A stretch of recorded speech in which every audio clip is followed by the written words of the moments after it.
Up to the 1800s, China had a major opium epidemic. Europe was importing opium into China from India. Chinese citizens were not being productive members of society, and the government decided to change this. Around 1800, China decided to reform and banned opium. This resulted in the Opium Wars between Europe and China because China buying opium was a large source of revenue for Europe. Europe won. Other problems in China was that they were yet to be industrialized.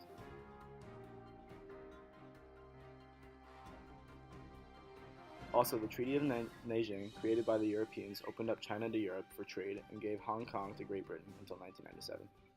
Europeans were committing crimes in China and were being tried in Europe for them and judged lightly. To fix both of these problems, China went through a self-strengthening movement. This movement modernized military by funding through the Qing government. The goal was to westernize China and bring in technology from Westerners while still keeping Chinese traditions. The reactions to this were the Taiping Rebellion and Boxer Rebellion. The Taiping Rebellion was started in 1850 and led by a Chinese man who thought he was the Chinese brother of Jesus. His rebellion led to the death of 20 to 30 million people in China and challenged the centralized government.